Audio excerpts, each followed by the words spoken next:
Shalom, jumpa lagi dengan saya di Kelompok Sukacita. Saya akan memberkati saudara lewat firman Tuhan. Namun sebelumnya mari kita berdoa. Bapa, kami bersyukur dan berterima kasih untuk berkat dan penyertaan-Mu yang terus Kau nyatakan dalam hidup kami. Saat ini Bapa, kami akan mendengarkan firman-Mu. Roh Kudus, kami rindu Kau bekerja dalam hidup kami, untuk kami bisa menangkap setiap perkataan Tuhan. Amin. Bagian firman Tuhan 1 Yohanes pasal 1 ayatnya yang ke-7, demikian bunyinya. Tetapi jika kita hidup di dalam terang, sama seperti Dia ada di dalam terang, maka kita beroleh persekutuan seorang dengan yang lain, dan darah Yesus anaknya itu menyucikan kita dari segala dosa. Demikian jauh bacaan firman Tuhan. Pencinta Klafos yang diberkati Tuhan, tanda orang yang hidup di dalam terang. Ayat 7 berkata, dia memiliki persekutuan dengan yang lain, maka dosanya akan diampuni. Artinya ayat ini mau katakan kepada kita, marilah hidup sebagai anak-anak terang. Terang itu telah ada dalam hidup kita. Nah, oleh karena itu, mari kita hidup sebagai anak-anak terang, orang yang memiliki terang. Jangan kita hidup di dalam kegelapan. Artinya orang yang hidup dalam kegelapan, dia tidak suka ada dalam satu persekutuan yang baik dengan orang lain. Pasti hidupnya bermusuhan, suka benci, suka dendam, iri hati, itu pasti ada dalam hidupnya. Nah, itu orang yang hidup dalam kegelapan. Kalau kita tahu di dalam hidup kita ini, kita adalah anak-anak terang, karena benih terang itu ada dalam hidup kita, maka pasti saya percaya sifat Allah itu akan kita miliki dalam hidup kita. Kasih, sukacita, damai sejahtera, itu akan kita miliki dalam hidup kita.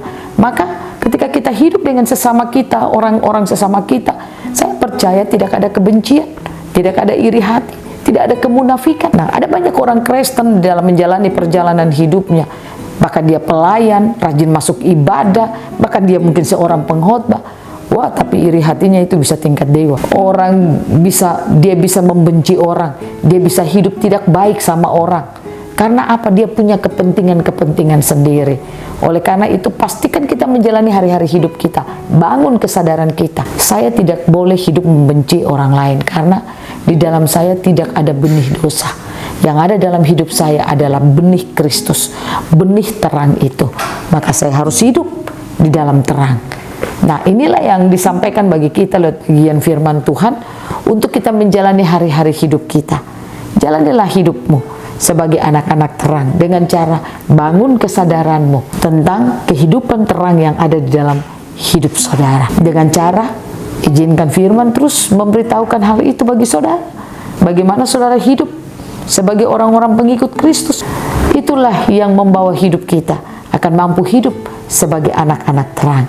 Biar Tuhan Yesus menolong kita belajar untuk tidak hidup dalam kebencian, tidak hidup dalam sakit hati, tidak hidup dalam iri hati, tapi kita mau hidup saling mengasihi satu dengan yang lainnya. Seperti apa kata firman-Nya, tetapi jika kita hidup di dalam terang, sama seperti Dia ada di dalam terang, maka kita beroleh persekutuan seorang dengan yang lain, dan darah Yesus anaknya itu menyucikan kita dari segala dosa. Tuhan memberkati kita, firman-Nya akan memampukan kita untuk hidup saling mengasihi satu dengan yang lainnya. Itu tidak sulit bagi kita, karena terang itu telah ada dalam hidup kita. Tuhan memberkati kita semua. Amin. Mari kita berdoa. Bapa, terima kasih. Kami rindu biarlah Kau terus bangun kami kesadaran kalau terang itu ada dalam hidup kami. Roh Kudus tolong kami agar kami menjalani hari-hari hidup kami, berjalan berdasarkan terang yang ada dalam hidup kami, sehingga hidup kami boleh menjadi berkat bagi banyak orang. Kami boleh hidup damai, hidup penuh kasih dalam satu persekutuan. Terima kasih banyak Bapa. Ini doa kami, dalam nama Yesus kami berdoa. Amin. Shalom, Tuhan berkati kita semua.